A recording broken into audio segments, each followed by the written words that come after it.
So today we're going to talk a little bit about candidates. I've been a social media headhunter since 2008 when I bought the domain name.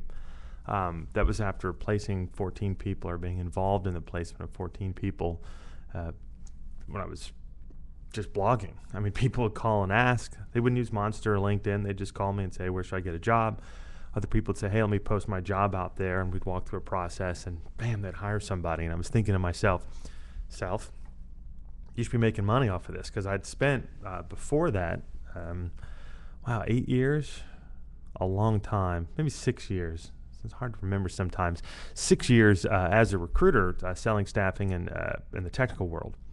And so I decided to pick up the moniker social media headhunter. I've been doing social media and marketing for 2 years. I just added it. It was kind of the thought was that either I was going to consult with you and do the work.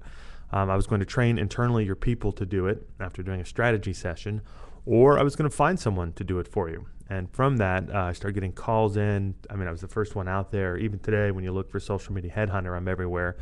It's been a great branding exercise. The issue was that there wasn't as much talent as we were looking for. Most of the people I talked to had never actually taken a check for what they were doing. And a lot of them, I don't know why, maybe it's just more common in the technical world, but a lot of people don't understand what a headhunter actually does. We don't work for candidates. That's a career counselor, and you don't have a headhunter who's working for you. Sometimes people in our industry, in the staffing world, will tell you that they have two sets of clients, the client who's actually paying the bills and the candidate who is not. The problem with that is that it's just not true. Work means someone's paying you to do so, and if the client is the only one paying you, then there's no way for the candidate to actually be your client as well. Not to mention the fact that candidates are notoriously fickle because they have one job, and that's to get a job, not to help you out. So let's say I put 40 hours a week into someone. Someone calls me, as I get several calls and emails a day from people saying, hey, I want you to be my headhunter. What's the process? This is what I do. Can you find me a job? If I spent 40 hours on that person, one, I'd go broke. But two, if I spent a bunch of time trying to find that person a job, what would happen is as soon as this other person got a call from another recruiter or from a company who spent maybe 10 minutes looking at them, they'd bring them in on an interview and they'd go with the other person.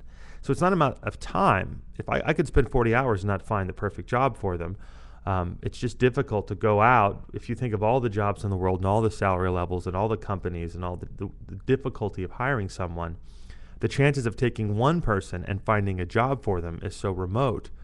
It's much easier to go out and find a job and then find people for it. And that's what we're paid to do. I think that's, I guess because the word headhunter, or you always want someone in your corner. I don't blame candidates for not taking jobs I've offered. I've had it happen. Certainly every recruiter has. I think my percentage is certainly better for taking jobs than not taking jobs. A lot of it depends on the economy and what you're doing at the time. You can't really pick your clients in the same way as well, and clients do have an employee brand. But in general, my job is to figure out what a manager's looking for and then find a person who fits for them. And the only person paying me is the client. So as much as I'd like to help, when people call or the email, they're not really looking for my help. They're just looking for a job. Because I've tried this over the years. I've spoken to a lot of people, hundreds and hundreds and hundreds. Most aren't asking for advice. And think about what I do. My job as a headhunter, not as the marketing guy, but my job is when I was full-time headhunting, and that's all that I was doing, was to go out and find jobs. That's what a candidate does. So my expertise was finding open positions that a company was willing to pay me to fill. You would think that a candidate would understand, and it's funny because, of course, friends and family don't believe you either, but you'd think that a candidate would understand that the advice we're giving is the best advice out there. But none of them wanted to do it, partly because it was way outside of their experience, but mostly because you reach a point in your career where you're just looking, you just want to get hired. That's it. And you don't care how it happens, magic or anything else. If you hear someone talking fantastic words about a recruiter, one of two things happen. Either that recruiter is new and spent a lot of time helping them out of the kindness of their heart, and they just appreciated the fact the person was helping them, or the person was hired by the company the headhunter was working for. Considering that over 95% of every person I talk to in my life in headhunting will never get a job from me. Now you see why headhunters have such a bad reputation.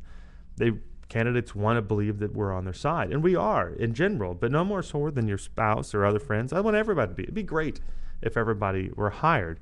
The difficulties of doing so, and quite frankly, the flaws in candidates, and sometimes the flaws in the system, which are a bigger deal, I think, that people don't necessarily expect or believe. The flaws inherent in the system of hiring are based on human beings. And a lot of folks think they're great interviewers, but they don't want to practice.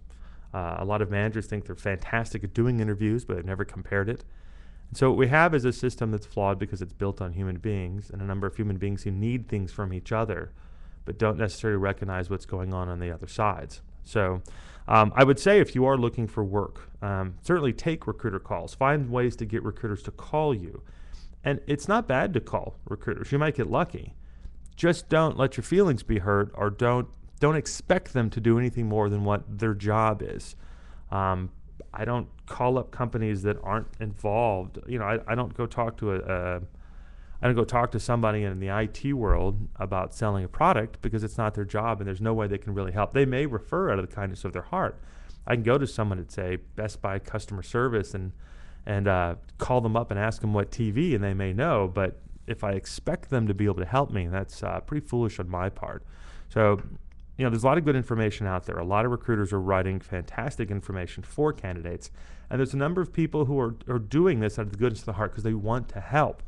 Just recognize that that's free advice, and go out and try to take that and not ask people who don't get paid to help you to do all the work for you. It's a hard lesson, but it's a good one.